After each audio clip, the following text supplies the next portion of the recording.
പുരാവസ്തു തട്ടിപ്പ് കേസിലെ പ്രതി മോൺസൺ മാവുങ്കൽ സുപ്രീം കോടതിയിൽ ബലാത്സംഗ കേസിൽ വിചാരണ നേരിടണമെന്ന ഹൈക്കോടതി ഉത്തരവിനെതിരെയാണ് അപ്പീൽ നൽകിയത്. വീട്ടുജോലിക്കാരിയുടെ മകളെ ബലാത്സംഗം ചെയ്തെന്ന കേസിലാണ് അപ്പീൽ. വിവരങ്ങളുമായി എസ് നന്ദഗോപൻ ചേരുകയാണ്. നന്ദൻ, പറയൂ, എന്തൊക്കെയാണ് ഹർജിയിലെ ആവശ്യങ്ങൾ? ജോലിക്കാരുടെ മകളെ ബലാത്സംഗം ചെയ്തു എന്ന കേസ് സംബന്ധിച്ച് നേരത്തെ കേരള ഹൈക്കോടതിയിൽ നേരത്തെ വിചാരണ നേരിട്ട വ്യക്തിയാണ് മോൺസൺ മാവുങ്കൽ. അന്ന് ഹൈക്കോടതി വ്യക്തമാക്കിയത് പ്രാഥമിക തെളിവുകളും സാക്ഷികളും കണക്കിലെടുത്താൽ കേസ് വിചാരണയ്ക്ക് അർഹമാണെന്നാണ് അത്തരമൊരു വിലയിരുത്തലായിരുന്നു കേസ് ഹൈക്കോടതിയുടെ ഭാഗത്തുനിന്നും ഉണ്ടായത്. അതിനാൽ കേസ് റദ്ദാക്കണമെന്ന മോൺസൺ മാവുങ്കലിന്റെ ആവശ്യം ഹൈക്കോടതി തള്ളുകയായിരുന്നു. ഇതിനെതിരെയാണ് ഇപ്പോൾ മോൺസൺ മാവുങ്കൽ സുപ്രീം കോടതിയിൽ ഹർജി നൽകിയിരിക്കുന്നത്.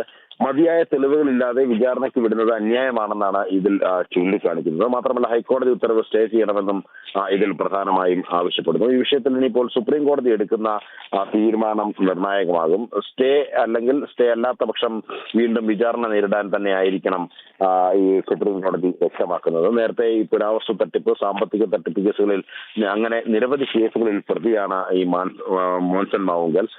ഈ ലൈംഗിക കുറ്റകൃത്യവുമായി ബന്ധപ്പെട്ട കേസും അയാൾക്കെതിരെ നിലനിൽക്കുന്നു. അത് ഒഴിവാക്കണം, അത് റദ്ദാക്കണമെന്നായിരുന്നു ഇയാളുടെ ഹൈക്കോടതിയുടെ ആവശ്യം. എന്നാൽ ഹൈക്കോടതി ഇത് തള്ളിയോടുകൂടിയാണ് ഇപ്പോൾ മോൺസൺ മാവുങ്കൽ സുപ്രീം കോടതിയെ സമീപിച്ചിരിക്കുന്നത്. ശരി, നന്ദൻ.